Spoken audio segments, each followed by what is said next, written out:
Estimadísimos amigos del Ateneo de Cádiz, hoy me complace estar ante ustedes, aunque sea virtualmente, por obra y gracia de un agente microscópico acelular llamado COVID-19. Hoy vamos a retrotraernos a un periodo de la historia realmente importantísimo, como es el Renacimiento de la península itálica. Pero antes que nada quisiera presentarles a doña Teresa Sánchez, que está en representación hoy, y yo se lo agradezco muchísimo, en representación de todos aquellos que asisten a la tertulia de temas históricos que ella hace entre 15 y 20 años que asiste mensualmente a la misma. Muchas gracias, Vicente. Hoy vamos a hablar de una dama que ya sus contemporáneos la llamaron la primera dama del Renacimiento. No en un sentido cronológico de primera, sino como un título que merecía por lo que había hecho en beneficio de las ciudades italianas. No obstante, en primer lugar, quería recordarles, los historiadores, cómo establecieron una serie de etapas para reflejar en ella lo que fue el Renacimiento. En primer lugar, el llamado pre-Renacimiento o Trecento, que abarca los siglos XIII y XIV de nuestra era, en los que se produce el cambio de la Edad Media a la Edad Moderna. Vendrá después el Quattrocento o inicio del Renacimiento, que será prácticamente el siglo XV hasta su final. El Alto Renacimiento como tercera etapa o Cinquecento, en el que vamos a ver desde finales del siglo XV hasta las últimas décadas del siglo XVI. Y después, para finalizar, el Bajo Renacimiento o manierismo desde las décadas centrales del siglo XVI hasta el final, que desgraciadamente vienen a coincidir con la quema en el campo de Fiori de Roma, después de haber estado 6 años en una celda de 3 metros cuadrados, de un personaje que ha pasado a la historia y que sigue en la historia, que fue Giordano Bruno. Y continuamos para explicar e introducirnos un poco en lo que fue el Renacimiento y decir que el filósofo, politólogo, sociólogo, historiador y revolucionario teórico comunista alemán, amigo de Carlos Marx, con el que hizo precisamente el famoso manifiesto comunista, Friedrich Engels, en su gran obra Dialéctica de la Naturaleza, afirmaba textualmente: el Renacimiento fue la mayor revolución progresiva jamás experimentada por la humanidad hasta el momento. Es decir, hasta que él estaba escribiendo su gran obra Dialéctica de la Naturaleza, que fue en 1883 y se publicó por primera vez en 1925 en la Revolución, en la Unión de Repúblicas Socialistas Soviéticas. Y llevaba, en cierto modo, razón. Lo que Engels no dijo es que el Renacimiento fue en él, tuvo lugar en él, el gran auge de las mujeres, tanto en la poesía como en la pintura. En poesía ya vimos a una veneciana verdaderamente fantástica, Verónica Franco. En pintura nos queda por ver algún día, hablar de ella, de Sofonisba Anguissola y de su hermana Lucía Anguissola, ambas con sus lienzos o tablas en el Gran Museo del Prado, donde pueden ustedes contemplar, si mal no recuerdo, en la sala 55, la figura de Felipe II, donde Sofonisba, que ha sido enviada a España para ser dama de Isabel de Valois, Isabel de Francia o Isabel de la Paz, como dama de honor y maestra de pintura de la jovencita Isabel, que la casaron tan temprano que tuvo que esperar meses el rey de España, Felipe II, para entrar en su habitación una vez que haya o le hubiera llegado la menarquia o primera menstruación. Pero no solo en poesía y en pintura surgió la mujer en este gran periodo de la historia. Así, por ejemplo, también sobresalieron en las ciencias. Fíjense ustedes que una científica de renombre universal, Marie Curie, a finales del siglo XIX, no pudo entrar en la Universidad de Varsovia, donde vivía, y tuvo que trasladarse a la Sorbona de París para estudiar física y química y después alcanzar 2 premios Nobel como una excepción en la vida de las mujeres y de los hombres. Así tenemos, por ejemplo, en el siglo XV a la doctora en medicina Constanza Calenda, especialista en enfermedades oculares, a Mercuriade de Salerno o a Clarisa de Duricio, ambas cirujanas y todas ellas estudiantes en la famosa Escuela de Medicina de Salerno, al sur del Reino de Nápoles, y que es considerada como la primera escuela o la madre de todas las facultades de medicina de Europa. Y si nos referimos al siglo XVI, ahí están Caterina Vitale, farmacéutica y química, Oliva Sabuco, escritora sobre medicina, filosofía y política. Con esto, de una forma muy reducida, quisiera alertarles a ustedes e invitarles a una investigación superior, porque yo no puedo traer en un espacio tan corto de tiempo toda la historia de este renacimiento, de estas grandes figuras femeninas que parecen haber sido en cierto modo silenciadas por la historia, cuando algunas tenían tantos valores o más que los hombres de su propia época. Fue el Renacimiento, pues, desde mi modesto punto de vista, cuando en la historia se produce una verdadera eclosión de los ocultos valores de las mujeres, o si ustedes quieren, es el renacimiento, la primavera de las mujeres en la oscura historia de la humanidad femenina. Hoy, sin embargo, he querido traer ante ustedes a la que ha sido considerada como la primera dama del Renacimiento, Isabela d'Este.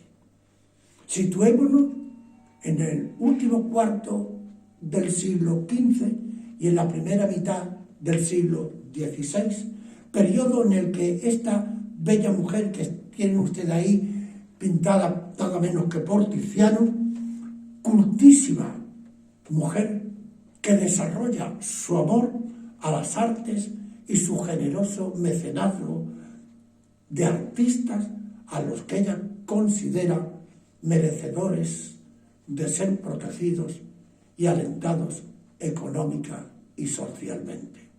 Ella va a convertir su corte de Mantua en la más refinada de la historia del Renacimiento.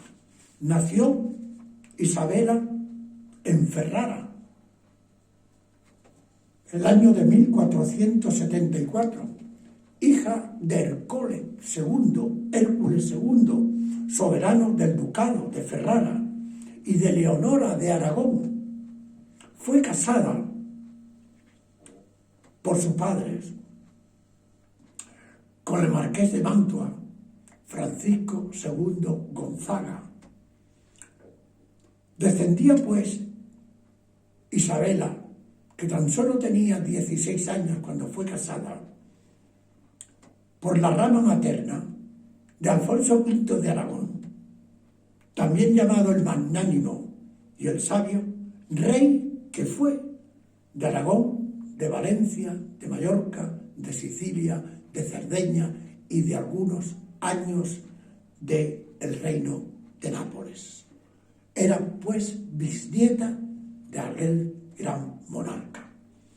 Isabela tendría el privilegio de educarse en una familia muy culta y además por añadidura humanista, lo que ella supo aprovechar y lo que le llevará, tras su matrimonio, a crear una corte de tal resonancia en Mantua que Baltasare de Castiglioni la reflejará pormenorizadamente en su principal obra, El Cortesano. Traducía desde muy joven del griego y del latín. Conocía los textos clásicos de la Grecia antigua y de la Roma antigua, tocaba el laúd y era virtuosa del canto. Sería pintada por Leonardo da Vinci, aunque no terminó el cuadro. Isabela era una mujer del Renacimiento y su visión de la vida era, por la enseñanza de sus propios padres, la humanista, del cual destaco precisamente en lo que se ha llamado el antropocentrismo frente al teocentrismo, es decir, el hombre como protagonista de la sociedad de su tiempo frente a la fe, a la teología y desde el punto de vista de la propia palabra teocentrismo de Dios.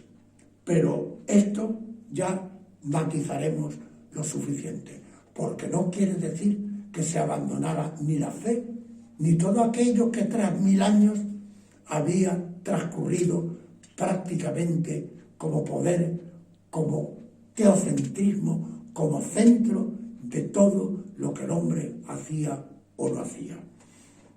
Su divisa fue muy curiosa y muy interesante, que refleja la personalidad de esta dama.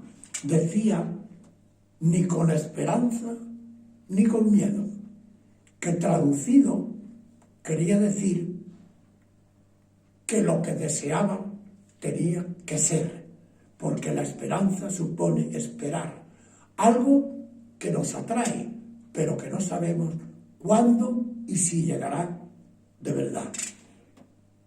Y sin miedo, porque sabía el riesgo que podía correr cuando decidía algo y lo quería de forma inmediata. El riesgo no tenía por qué ser causa del miedo. ¿Cuáles fueron sus modelos a seguir? Por los de todos conocidos. El Príncipe de Nicolás Maquiavelo. Recuerden que este texto lo asumieron prácticamente todos los príncipes o monarcas de la Europa de su tiempo y después de su tiempo, incluso llega al momento, a la historia actual de Europa y de otros países. El fin justifica los medios, con lo cual, para conseguir algo, no importa qué medios se hayan utilizado. En su corte se reunía lo más prestigioso de Mantua y de las ciudades cercanas.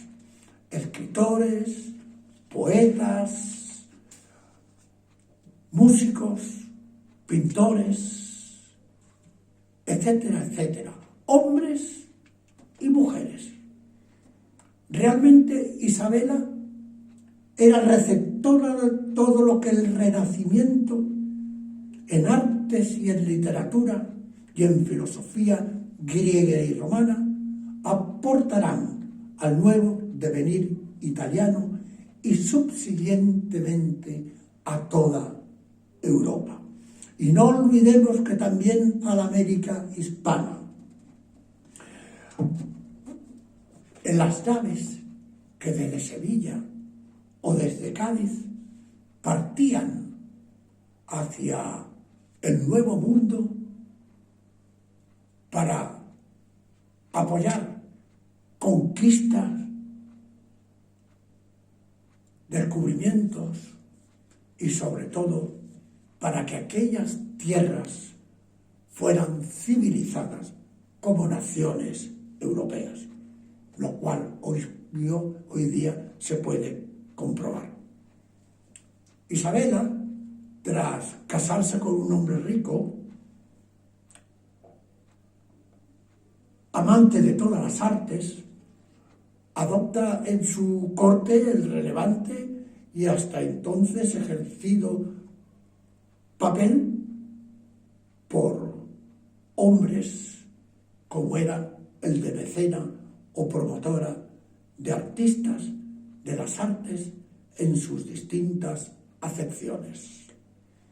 Basta con recordar a los pintores Rafael Sanzio o Andrea Mantegna, por cierto, un gran pintor y un gran humanista, o al arquitecto Giulio Romano, que tuvo el honor de construir los bellísimos arcos de triunfo en Italia para recibir al ya emperador del Sacro Imperio Romano Germánico, Carlos V, perdón. Giulio Romano morirá precisamente en 1546, cuando acababa de ser nombrado como arquitecto de la Basílica de San Pedro. En una de sus obras, William Shakespeare va a recordar a Andrea Mantegna, es precisamente del único renacentista que el gran dramaturgo inglés se acuerda. Mantegna estará hasta su muerte al servicio del matrimonio Francesco II Gonzaga y de Isabel d'Este. Cuando el gran pintor se retire, Isabela va a contratar a otro gran pintor, que es el gran Perugino, y a otros artistas que solo trabajarán para ella. Hay que decir que ser llamado por Isabela d'Este era ya algo verdaderamente que al llamado le parecía que había sido llamado casi al cielo. Así, el matrimonio convertirá su corte en la más refinada de la Italia del Renacimiento. Encargarán obras a pintores tan conocidos como Bellini, Leonardo da Vinci, Mantegna, Perugino, Tiziano y otros muchos artistas. Y no olvidará a los músicos en su corte, en su afán por favorecer las artes, entre ellos dos de suma importancia que han pasado a la historia de la música italiana: el veronés Bartolomeo Tromboncino, autor de más de 170 frótolas o canciones a cuatro voces que pueden considerarse como antecesoras del madrigal, o Marchetto Cara, también autor de frótolas. Ambos estuvieron al servicio de su señora Isabel d'Este, porque para ella, fíjense lo curioso del caso, un poema no estaba realmente acabado, sino se le ponía música.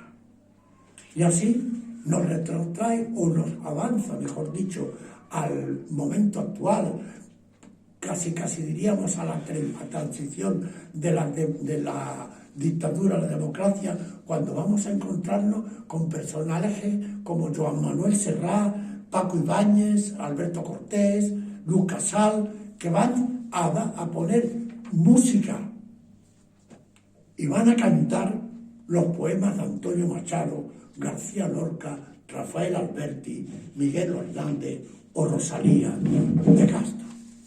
Existen y se conservan más de 20.000 cartas escritas por esta señora a las grandes personalidades de la cultura y de la política, no solamente de Italia, sino de Europa, y va a ser recibida a su corte también miles de cartas en contestación. Todo lo abarcaba, todo lo quería abarcar. El caso es que su marido, que había tomado el papel de general, se llevaba prácticamente años y años combatiendo contra los venecianos. A pesar de ello, Isabela en 15 años tuvo 5 hijos. Y va a recaer sobre ella el gobierno del pequeño estado de Mantua, gobierno que desarrollará con bastante éxito. Dedicará la mayor parte de su tiempo, pues ese era su afán, a decorar los interiores de su palacio con los mejores lienzos de los pintores de su época, a coleccionar obras de arte y, por supuesto, a la práctica del mecenazgo. Su salón, su estudiolo, construido en la torre del castillo de San Giorgio, donde se refugiaba para acercarse precisamente a Dios y rejuvenecer su espíritu. En ella, su sala exclusivamente para ella va a recibir a grandes amigos de la cultura, tanto hombres como mujeres, estadistas, etcétera, etcétera, donde se iba a discutir, a leer las obras de la antigua Grecia, de Egipto y del Medio Oriente, que para eso había encargado a personas que fueran a la Grecia antigua y a esos territorios ya pasados, para que fueran recogiendo y recabando todo aquello que los escritores, filósofos e historiadores griegos habían escrito, bien en obras completas, bien en pergaminos. Esta es, en cierto modo, la historia de una dama que aparece de pronto como única en el mundo de hombres, como la única mujer que va a hacer mecenas de las artes.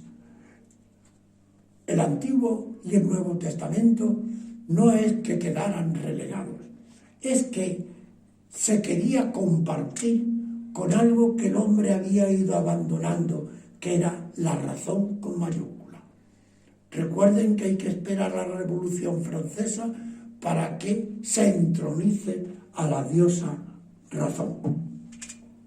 Eso es fundamentalmente el humanismo. Sin por eso, insisto, abandonar a Dios eterno que seguía dentro de lo más profundo de sus almas. Su historia es larga, es objeto de investigación por parte de los grandes investigadores, pero también por parte nuestra, que es lo que os invito, pues sinceramente, para completar lo poco que yo os haya dicho. Isabela murió a los 65 años de edad, en 1539, contemplando sus muchas antigüedades, los 2000 cuadros que había adquirido, esculturas, manuscritos, instrumentos musicales y libros, muchísimos libros, entre ellos libros de caballería, como el Tirant lo Blancs en catalán, o en español como el libro del muy esforzado caballero Don Tristán de Leonís y sus grandes hechos de armas. Seguramente, mis queridos amigos, conservaría un globo terráqueo que mandó construir para ella, fíjense, para que le fueran explicando cada uno de los viajes de una gran personalidad que todos todavía seguimos estudiando, Cristóbal Colón. Y no contento con ello, cuando se entera de que una expedición va a partir del puerto de Sevilla, aunque con algún tiempo parada y habituallándose de todo lo posible en Sanlúcar de Barrameda para ir por el oeste a conquistar las islas de las especies o islas Molucas, ella está permanentemente alerta. Y hay un italiano de Vicenza llamado Antonio Pigafetta, que con 19 años y a través de un obispo consigue de Carlos I, todavía no es emperador, que le permita embarcar en una de las 5 naos al mando de un portugués, Fernando de Magallanes, y es concedido y va como pasajero, no como marino ni piloto, absolutamente nada. Y va a embarcar en la Trinidad, precisamente donde va Magallanes. Y va a tener la suerte, la humanidad, así lo digo de claro, que él, por su cuenta, ha ido redactando de su puño y letra, como era lo normal, de todo aquello que iba paso a paso ocurriendo en esa larga travesía de casi 3 años de duración.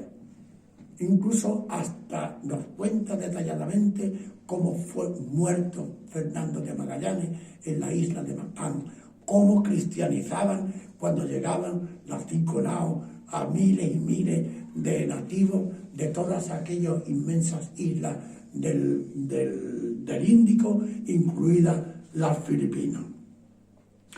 Pues bien, cuando regresa entre los 18 de los 200, prácticamente 250 que partieron, regresan 18, uno de ellos es, por suerte para la humanidad, desde mi punto de vista, es Antonio Pigafetta, que ya no tiene 19 años, ya tiene 22 años.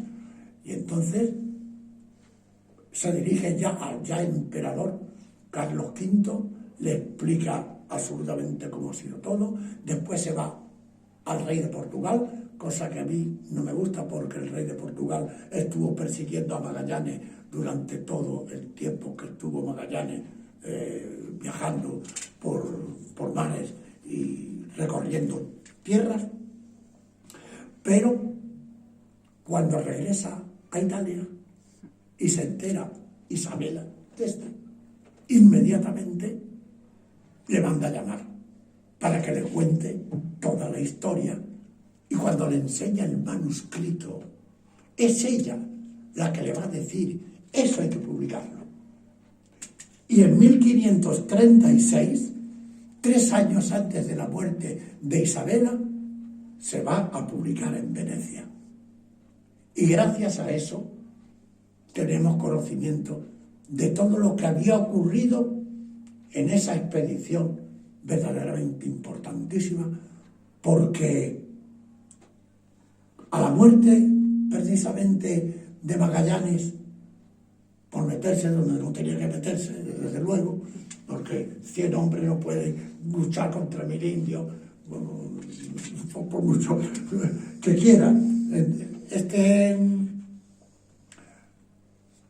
Y se hace cargo de lo poco que queda de la expedición, porque unos barcos desertan, otros hay que hundirlos, etcétera, etcétera.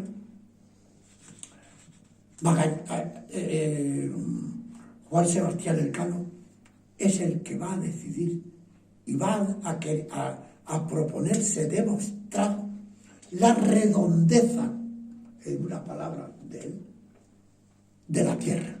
Y así se lo hace saber al emperador Carlos V. Porque si bien la expedición, la Cinco Naos, fueron por un derrotero que es precisamente bajando por la costa de América, al contrario de los portugueses que lo hacían por el este, por la costa de África, y pasaban por el Cabo de Buena Esperanza hacia el Índico. Estos deciden pasar porque consideraban más cercano, algo parecido a lo que pretendía Cristóbal Colón, que era ir por el oeste. Y efectivamente ellos lograron entrar, al final pasar por lo que después se llamaría Estrecho de Magallanes, evidentemente. Entonces tardaron 200 días en cruzar ese estrecho de los temporales tan horrorosos. Cuando entraban, resultaba que al final había tierra, entraban por un ramal. Al final, cuando entraron ya en realidad en el gran océano Pacífico, vieron tan calmas las aguas que Magallanes dijo: este océano se va a llamar Pacífico. Y así podríamos contar muchísimas historias de esta gran dama que deslumbra cuando la leemos con detenimiento, y prácticamente se enamora uno de la grandeza de esta mujer que recibió no solamente el nombre de primera dama del Renacimiento, sino espejo de la moda. Qué curioso, porque todas las damas de la corte italiana y europea estaban pendientes de cómo se vestían, para vestirse ella igual.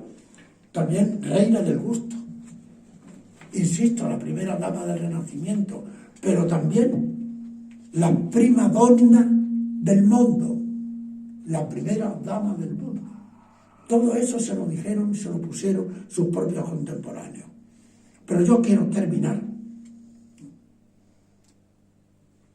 destacando que ella, como otras grandes mujeres, sin proponérselo, fue ejemplo para muchas mujeres jóvenes, amantes de la poesía y de la pintura, que pensaban: si ella, mujer, tenía capacidades iguales o superiores a la de su marido, también ellas, mujeres, podían escribir, podían pintar, podían hacer ciencia, como históricamente, acostumbradamente, tenían los hombres. Esto, cuando se estudia la historia, se da uno cuenta de ello, de que unas influenciaron sobre otras. Por ejemplo, Safo de Lesbo, que es la que más lejano podíamos tener. Ella animó a muchas mujeres, no a hombres, a muchas mujeres, a escribir y, en definitiva, a pensar. Y entonces llegaron a la conclusión de que una mujer era igual que el hombre.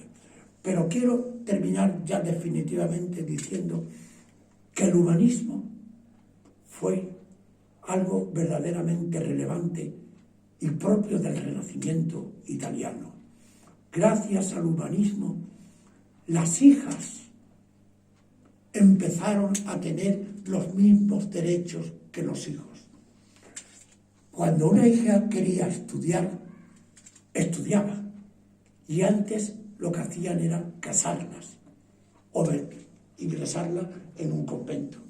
Pero a partir del humanismo, los padres que habían adoptado precisamente ese humanismo, como los padres de Isabela d'Este, va a transformar la sociedad de alguna manera, y a mi juicio es la Revolución Francesa la que recoge de alguna manera, por eso lo decía Friedrich Engels, recoge de alguna manera ese triunfo de la razón, porque decía Plutarco, en una frase que yo tenía por aquí, y que no quiero decir de memoria, decía que el sujetarse a las leyes de la razón es la verdadera libertad. Si analizamos profundamente esta frase, Plutarco fue uno de los que hizo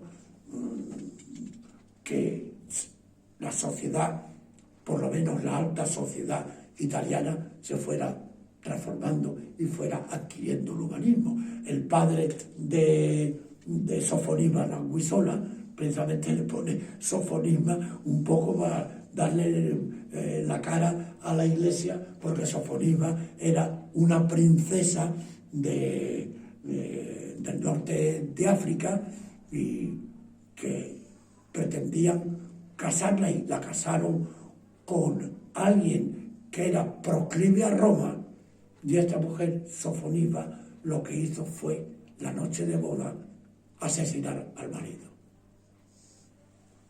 Así, de claro, y se terminó. Bueno, eran las cosas esas. Pero Sofonisba, que era de Cremona, ¿sabes? Estaba entonces, era el ducado de Milán.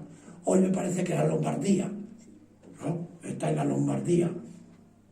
Cuando le dijo a su padre que quería ser pintora, la mandó inmediatamente a un taller donde no había nada más que hombres o jóvenes, masculinos, pero acompañada de una señora. No se fuera a extramilitar el pintor que tenía su taller. Son cosas que son muy curiosas y muy interesantes.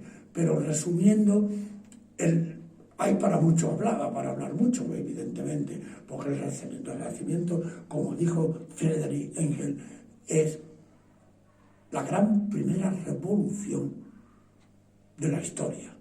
Después vendrá, un siglo después, un siglo, de la Revolución Francesa, que va, eso sí, a promulgar, a declarar los derechos del hombre y del ciudadano. Esto es un paso gigantesco en la historia de la humanidad. Lo que pasa es que para Engels, que era comunista, no le hacía gracia una revolución burguesa, como fue la Revolución Francesa. Sin embargo, en esa Revolución Francesa apareció Olympe de Gauguin, otra dama que edita la Declaración de los Derechos de la Mujer y de la Ciudadana. ¿Saben ustedes dónde terminó? En la guillotina. ¿No? En la guillotina. Y creo que son ustedes los que tienen que completar lo que yo muy sucintamente he ido diciendo de esta mujer para no demorar nada. Creo que podrían ustedes, en fin, investigar sobre ella, que creo que sería el fruto más bonito de una tertulia o de una charla simplemente como la de hoy, porque yo estoy un poco no viendo a nadie en esta sala, pero que espero que este virus se vaya por lo menos al planeta Marte y nos deje vivir ya de una vez. Pues muchísimas gracias. Bueno, pues Vicente, mira, yo, como has tenido el eso bonito de llamarme a mí para que te acompañe, pues ahora te digo yo también que en nombre de todo en general de los ateneístas, darte las gracias como siempre, porque además es admirable tu memoria, tu destreza, tu manera de expresar, y sobre todo en nombre de las mujeres, no ya del Ateneo en general, porque siempre, desde que te conozco, has hablado sobre alguna mujer importante, pero siempre bajándolo a nivel natural como cualquiera de nosotros.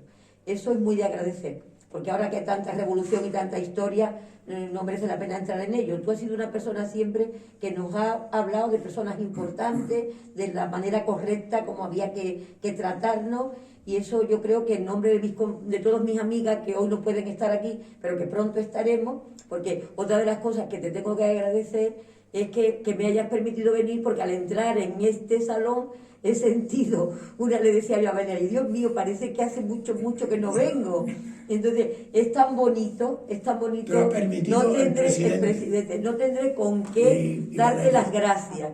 No tendré con qué darte las gracias, y al igual que todas nuestras amigas, que seguro que yo ya les diré a todos que lo vean, porque ha sido, como todo lo tuyo, una charla amena, sencilla, ilustrativa, y sobre todo que vuelve a exponer tu admiración sobre nuestro sexo, sobre la mujer. Así que muchísimas gracias, Vicente. Yo te doy un abrazo porque no nos lo permite. Gracias a ti y gracias a Valeria, que hace posible todo esto. A Valeria tenemos Nunca que darle le agradeceremos tantas gracias, lo suficiente lo que está haciendo realmente por el Ateneo. Claro que sí. Sinceramente lo digo. Sí. Y ahora hay que decir que su niño ha cumplido 2 años. Para todos los que tuvimos la suerte de estar en el momento que nos lo presentó, que su hijo acaba de cumplir 2 añitos, que Bueno, León ha cumplido 2 años. Pero yo te doy las gracias porque siempre me animáis. Es muy difícil hablar sin nadie. Sí. Menos mal que te he tenido aquí al lado.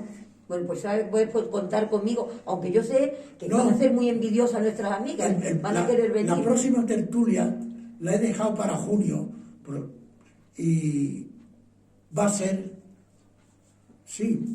voy a dejar el mes de mayo de eso, y entonces va a ser para junio, y también... Para finalizar el curso. Es otra Isabel. Pero que es para finalizar el curso. Isabel de Portugal. Ah, Isabel de Portugal, qué bonito, sí. Una virreina para España. La única virreina que hemos tenido. Y es una persona que no vivió mucho tiempo. Pero lo suficiente para ser grande. Pero lo suficiente como para llevar incluso el propio reino de España. Porque su maridito estaba continuamente en guerra contra los protestantes. ¿Y quién tenía que quedarse? Pues ella. ¿Y qué quiero que os diga más? Pues al final hemos hecho una pequeña tertulia. Muchas gracias, Vicente, otra vez. A lo mejor me he pasado de la raya. No, que vaya, pero bueno, tú nunca te pasas.